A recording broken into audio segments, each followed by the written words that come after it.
The Grow My Cleaning Company podcast helps owners of cleaning companies just like you to grow your company and yourself so you can make more money and finally get the time and money freedom that probably got you into this business.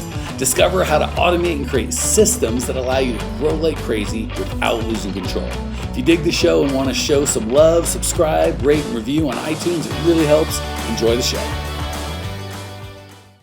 All right. Hey, Cleaning Nation and recorded followers. Back again. This is our second kind of live we've done here where we're going to just take your questions and Lindsay's going to pop them up for me and I'm going to do my best to give some help. So welcome everybody. Lindsay, who do we got first? All right. Today we have Estella Freeman, who I believe is a previous client, if I'm not mistaken. So I remember her. Yeah, shout out to Estella. And her question is very specific. I like this one. What would you recommend as the two most effective ways with possibly the quickest turnaround to start advertising this week, spending only $300? All right. So two things. One, I love the specificity of the question. Two, the question assumes some things that I don't like. So I'm going to, Stella, you can email back or reach out. And where if people want to submit a question, Lindsay, where do they do that? They should email support@growmycleaningcompany.com. That is the best way.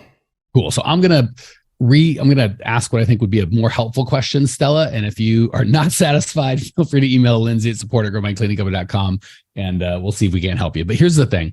One of the things that I'm finding myself having to rail against quite a bit lately is that kind of belief. Which is better, Facebook ads or Google ads? Should I do lumpy mail or direct mail, postcards or door hangers? Like everything's so based on, I just want, and I get it, right? We all want to just spend some money and get a bunch of leads and that's that. But if that was the case, everyone would have a multi-million-dollar business, right? If we could just buy leads for cheaper than the client, everybody would do it and that would be great.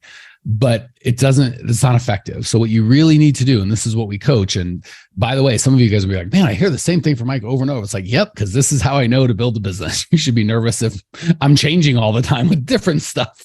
It's the same stuff because I can only tell you what I've done and what works. So what you don't want to do is be like, I've got $500 or 10 hours or $1,000 or whatever. What should I do? It's like, I don't know. We've got to fit it into a framework. And actually, Jared and I did a full podcast on this, Lindsay. It was just recent. If you can find a link to it so people can get it. But you've got to have a framework to work within, right? So I wish there was a magic bullet of like, all right, $300, buy this, and you get a $600 client, then you got more money and buy that. And like, it's just not that. It's a more complex question than that. So what you really have to do is start with your client. Everyone wants to start with the marketing thing. I've got money. What do I say? Where do I go? To whom? To solve what problem? So you've always got to understand who your client is, what problem you solve for them, and where they go to fix it. And then you just have to find a way to get your message that's compelling about them and their pain, not about you and what you want to serve, but them and their pain. Get that message in front of them with an offer that has low risk for them, right? You call for a free cleaning or a half price cleaning or for free information or to come to lunch or whatever, or to a podcast or whatever the heck that you want to offer. You call a 1-800 number for 15-minute information on how to do this, some sort of information where you can give them value.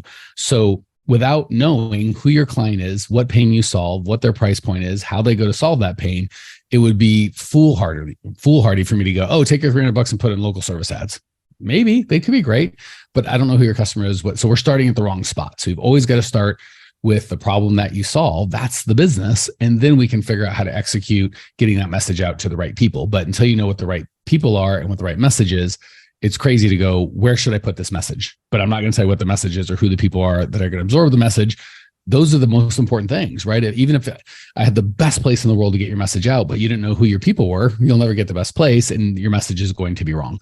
So start at the beginning, everybody, Cleaning Nation, not just Stella, with who my client is, what problem do I solve, where do they go to solve it? Then we can start putting together a marketing plan that makes sense for you and your goals. Oof, that was a good answer there. That was in depth. Got a little bit to preach in there, kid. Sorry about that. Come for the preaching. All right. So next question is another very specific question that I like is from Sabrina. What do I do about late payments? One of my clients is 22 days past due, and it's putting my business in turmoil and my life. They are my largest account. Okay. So again, I keep going back to kind of what we coach, which is I'm going to coach you guys the vast majority to get paid in advance, because you only have one lever to pull when it comes to getting your people to pay. I mean, aside from begging, technically you could sue your client, I suppose, for payment, but I think that's just it would cost more. You're not going to win. That's not how you want to spend your time. Client's going to get paid. It's just not a great use of your time and resources. So assuming we take out legal action, which is unrealistic, and begging, which is not only, it's realistic, but it's not super effective. And I'm assuming you've already asked for the money. So ask again is probably not great coaching. The only lever we really have is stop cleaning. That's it. If we're being honest with each other, is I'm not going to provide the service until you've paid me for it. The problem with that is that lever is wildly effective before you've provided the service, right? So I'm not going to come if you don't pay me. About a 100% chance they're either going to pay you or you're not going to come. So that's the best way. The longer you wait to pull that lever, the less leverage you have. So let's just say, if they're 28 days late, I'm assuming and they're wrecking your life emotionally and financially, I'm guessing it's probably not a $300 a month residential client. So let's assume this is a $3,000 a month commercial client, and you accept net 30 terms. That means you start working and paying your employees, call it January 1st. And you don't even have the right to bill until January or until February 1st. And you don't even have the right to expect any payment until March 1st. So you started the timer on you putting out money, i.e. lending them, right? Because you're going to make your payroll whether they pay you or not. So you're effectively lending them money. You became a bank, January 2nd, the day after you came, and you accrued expenses. And you're not even allowed to ask for money until March 1st. And when you do ask for, and that's assuming you got your crap together. Most of the time you don't, and you'll forget and won't call for a week or two. And you maybe call them March 10th and they don't say, yeah, we're not paying you, chumps, suck it. They're going to be like, oh, we just got some blah. There's some excuse. Of course, the money's coming, just blah, blah, blah, blah, blah. And you're going to believe it. So they put you out to March 20th.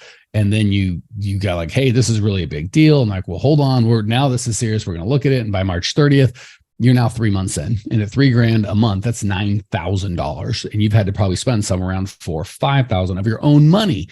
So if you're like, I'm going to quit cleaning, the likelihood you get that $9,000 dropped precipitously. So the longer you wait to pull that lever, if I ain't going to clean until you come, the less power that you have. So they kind of use fear and emotional manipulation to get you not to pull that lever early when you have power. Because if you say on day 5, right, the 5th day, but way back January 5th, if you don't pay, I ain't cleaning, there's not a lot of risk, and either they pay or they don't, you're fine. But March 5th, there's a lot of risk, and they know, and when you stop cleaning, the likelihood you're going to get paid goes way down. So to answer your question, A, get paid in advance. B, if you're not going to get paid in advance, you're at risk. And C, I would tell them, if any terms I have, you're a day late, we stop cleaning. You have to have some, and then you stop cleaning. The longer you wait, the worse it is. Like, well, what do I do now? There really isn't a lot. Honestly, I'm going to negotiate my way up the best I can with the threat of not cleaning. And once I get to a zero balance, or as small of a balance as I think I can manage, I'm then going to say, now I'm not going to clean until I get paid in advance, right? So you kind of have to, it's a bad spot. So we would never coach anyone to do that. Again, you can check your legal remedies, but they're going to be poor. Because again, you take them to court, aside from the bad optics of you suing your own client, not good. They're not going to go, yeah, we didn't pay them because we're bad people, judge. They're going to say, these guys lied and cheated and steal, and they haven't come to our place, and they broke stuff in, and blah, blah, blah, blah, blah, blah. You may not even win. So long story short, just don't become a bank. You don't know, you don't have collateral, you're not getting interest, you're not able to run credit on them. And for all of you guys out there going, my clients always pay. Every single client ever in the history of time has always paid until the day they didn't pay. And however big your client is, I promise much larger clients have gone bankrupt in the last 12 months. So everyone has money until they don't. And when they go bankrupt, the janitors get stiff just as well as the big vendors. So I would just say, get really good at marketing and then be able to say no to the wrong clients. The wrong clients are those who don't want to pay for their services in advance. Also, those who pay attention. Those who pay more attention. Those who pay quicker attention. So you'll get a higher caliber client and they'll respect your services more. Lots of benefits to getting paid in advance. Okay. Hopefully that was helpful. Lindsay, what's next? All right. Next up, we have Christy Lewis, who emailed us in with some great questions. She had a few that were Good. So the first one is, how much should I be paying myself a week? Okay, so that's a really good question. We're getting, these are like heavy, deep questions this week. Making me work, Lindsay. I thought we were just talking about the weather, maybe, jerk with some sports, something, but now we got a coach and everything. Not cool, lady. Okay. I blame Lindsay for all of life's woes, including we need Jared to co-host for you to talk about sports. So yes, we would get 3 minutes of coaching and 29 minutes of basketball talk, which some people would like, but the majority for the Grow My Cleaning Company podcast, probably not wildly effective. Yeah. So by the way, if you guys want Jared to host, email support@growmycleaningcompany.com. We want Jared, and email him your basketball question. And if we get Jared, we'll do 3 Grow My Cleaning Company coaching questions to 1 basketball question, and we'll reverse. I'll have Jared, because Jared's way smarter than me in basketball, so I'll have him that'll be his dream to hold court for people that care. So email support@Grow My Cleaning Company, and we'll make that happen. Cleaning Nation. Okay, so paying yourself. There's a couple of things. One is profit, which is a different conversation, and the other is how do I pay myself. So we coach to a 30% profit. I'm certainly want you guys to be at 20%. And that's when I say profit, I mean all owner benefit. So I've said it before, all we really care about is the benefit that the business gives me. So I've said before, if I have a business that makes no profit, none, not a nickel, but I live in a multi-million-dollar house that it pays for, and I fly privately and it pays for that. And every time I go eat out or whatever, it pays for that.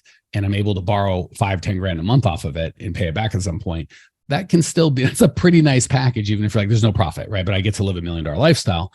That's different. So obviously I'm not a CPA or CA for you Canadians. I can't give tax advice. I don't know tax advice. So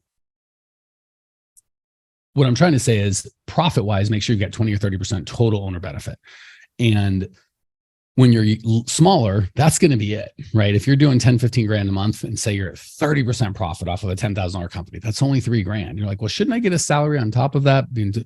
As you get some scale, you can have that. So let's now move up to $1 million company. You're doing $1 million a year. You've got $300,000 in profit. We suggest 250 or 25%, in this case, $250,000 of money towards expenses. You can run a company. You could be like, oh, part of that 250 is a general manager, $50,000 a year. And then that would not be profit. And you could pay yourself that if that makes sense. But when you're just 10, 20, 30 grand a month, all the profit, all the revenue, all the profit's going to go to you. There's really there's no money for like a manager, so to speak. Hey, new friend, love that you were here. If you want more Cleaning Nation, more us, you can check us out on YouTube. Similar content, you just get to see each other. It's totally free. Or if you want to say, hey, hit us up on Instagram, Twitter, join our free Facebook group. We love hearing from you, Cleaning Nation. That's what makes it magic. Jump on, we'll see you there. So that's on the pay side. In terms of how much I would pay myself, again, what we teach is 45, 25, 30. So 45% should go to cost of goods sold, 25% should go to expenses, and 30% should go to you personally as an owner or profit. The big thing is people say asinine things like, well, I want to leave enough money. I'm making money. I'm just putting it all back into the business. Then you're not making money. That's called expenses, right? So just because you're spending on expenses, it's not like I could be like, well, Lindsay takes a salary. I'm putting that back into the business. So I don't need to take a profit. I give her salary. That's called an expense. Like if there's no profit, that's not it. So there should be from day one, at least 20, we shoot for 30% profit for a cleaning business. And that you can take right out of the company. And again, that kind of goes to the back one. If you're getting paid in advance and there's a 20, 30% profit, and after the 20, 30% profit you take out, there's still 25 or 30% left over for expenses, 45, 50% left over for cost of goods sold. There's plenty of money for everybody. So I'd love to see you take out 20 to 30% and get with your accountant as to, do you take that as a draw or a salary or an officer loan? Or there's a lot of where, do some sort of retirement. There's all sorts of ways you can take it out. But to answer your question, I personally, if you're not taking at least 20% out of the revenue every week, we got a problem. That makes sense, Lindsay, or did I get a little boring, a little mathy there? No, I think the math is good because I feel like Cleaning Nation needs some numbers to go by. I feel like a lot of times people don't know their numbers and haven't taken a hard look at what those numbers are before asking a question like, what should I be paying myself? If you don't know your cost of goods sold, your expenses, or whatever your profit is, you're just kind of like doing whatever. So no, made Kind of sense. goes back to the marketing thing. Like, where should I spend my marketing Yeah. money? I don't know. Who's your client? So how much money should I take out? Well, what's your cost of goods sold and your expenses? So you've got to, most of these questions don't exist in a vacuum. And I get it. As a business owner, we want simple things, like just tell me what to do. But the simple answers, the nuance, most of the time we're asking a question hoping for a simple answer, but it's really a nuanced answer that we need. So it's not as much fun, but we'll make you some money, I promise. All right, we got another one. Yep. She also asked, how should I pay my employees to where they are happy? And I'm not questioning myself if this is really worth it. So I don't know what that means. I'm not questioning myself if this is really worth it, but how do I pay my employees so they're happy? So first of all, I think an underlying belief in there we've got to get rid of. My philosophy is always you have to pay your people at least average, ideally a little better than average. So I've never been, I want to pay the most for the most talent. Just like when it comes to cleaning, I don't want to get the cheapest. I don't want to get a client like to get the cheapest bid. Like how little can I bid and still make a little money and still get my client? That's not what I want. I want to be profitable. So same with employees.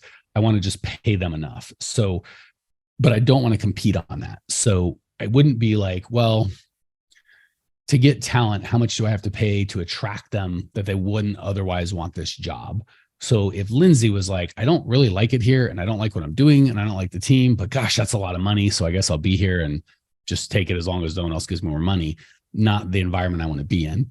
Another environment I want to be in is Lindsay going, I love being here and I love what we do, but Mike is totally scamming me. He's screwing me. This is not fair. That's not great either. So I kind of am going to figure out and we've got in the training, we've got a whole thing of exactly how to do this with quarterly reviews and yada, yada, yada. But 10 to 20%, give or take, above average for the area. So I want them to be paid more, but I don't want them to come because of that. So if someone's like, well, I think I can only get average pay, but you pay 15% above average, I want to come here. That's not what I'm looking for. I'm looking for someone that's like, I just want to be paid fairly, but I really want to be down with your cause. So to make my employees happy, I want them to enjoy what they do, who they do it with, how they experience their life day to day. And obviously, if I'm underpaying them, it's hard for them to appreciate the day to day if they feel like they're getting scammed. But I certainly don't want to pay where it's like, that's the draw, right? You're here. Just like when I'm selling clients, I don't want them to be like, I'm the lowest price. That's the draw. I want them to be like, this is the best experience. That's the draw. So to answer, the short answer is I'd like to see you paying your employees 10, 20% above average. But to answer the more important question of so that they're happy, the money should have nothing to do with, it should just not get in the way of their happiness, right? No matter what a great culture I build here and how much core values match we have and how much people like the job, if they're getting screwed, they're not going to like it or be able to be happy. So I like paying a little bit above just so my people feel loved and valued, but that's not why I want them here.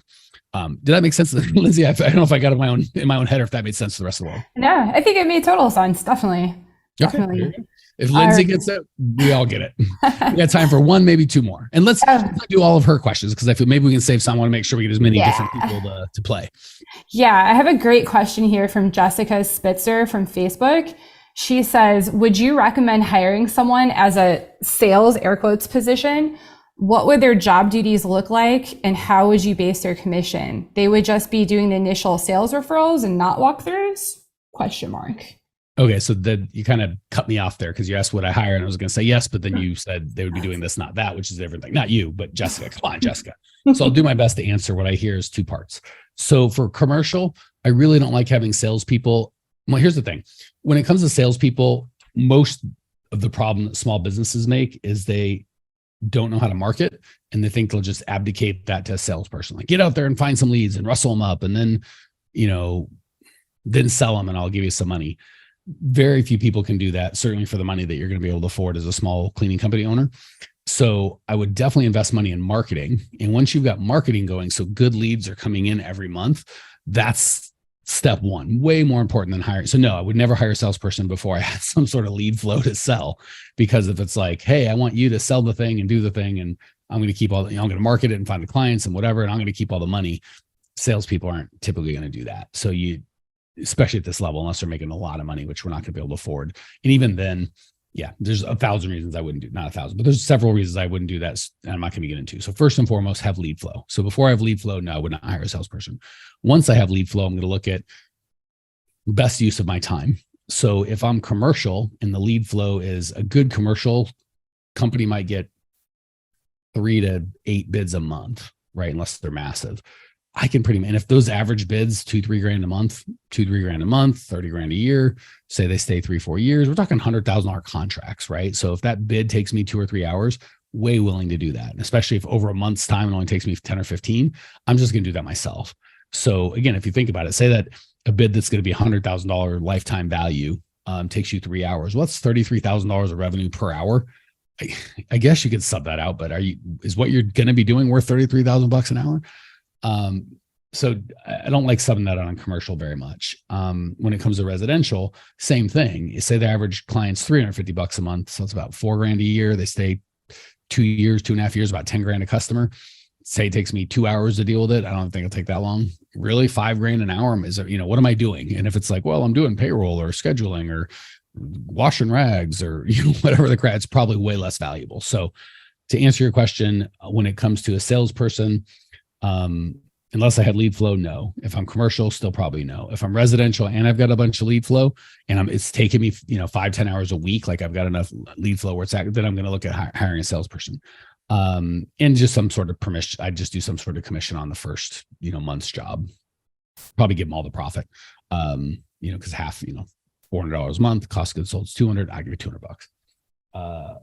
Anyway, something like that. But when you said they wouldn't be going on walkthroughs, they'd be, what did you say, like on social media or something, Lindsay? Let me go back to it. It was a question, would they just be doing initial sales / referrals and not walkthroughs? Well, again, that's what you tell them to do. But if they're not doing their sales and marketing. So if they're getting the leads, that's a marketer. And no, I wouldn't hire a human being to market. Back to, I'm going to be the expert who my client is. I'm going to create the marketing systems. So no, I wouldn't hire an outside marketer. And if they're following up on those leads, that's the salesperson. So what else does a salesperson do but go on the sales appointment? So I was a little confused on that. Okay. Did that answer, do you think, the question, the spirit of the question they were trying to ask? I think so, Mike. I think so. We got some good, deep questions this week. I like it. All right. We'll go one more and then we'll wrap up and give some shout outs and see if anyone live wants anything or needs anything, but we'll do one more from the people who emailed in. Okay. All right. Well, this one is kind of a hybrid here because Tom Clements from last week fixed his question as you requested. Hey, attaboy, Tom. And I see him in the chat and he said, okay, Mike was right again. And my question last week was weak sauce. So here goes the question. I like that he calls himself out with weak sauce. Nicely done, Tom. That's solid, buddy. Here goes with question 2.0. What are the 3 top data points for our KPAs as cleaning company owners? If you only had to track 3. You son of a gun, Tom. And then he gets more specific, but let's start with that. Let me start with that. First of all, I don't even remember last week's question, but this is a good question. I don't know why the arbitrary limit. So I'm gonna answer the question, but I would say, if I told you here's the 71 important things to track, very smart for you to come back. Come on, man, that's not real. Everything can't be important. I think 3 is a little thin. I think 5 or 6. So I'm going to answer both. I'm going to be like, here's what I'd really track that's more than 3, but just for fun, I'm going to be like, all right, let's play along with Tom. So first and foremost, always profit. The big mistake is people track revenue because that's just what's easy or what feels better, right? It's a lot better to go, I've got a company doing $1 million a year in revenue versus I've got a company that paid me $132,000 in profit last year, right? So everyone wants to think top line, but if I only could do one, it'd be profit far and away. If I could only do 2, probably be gross margin.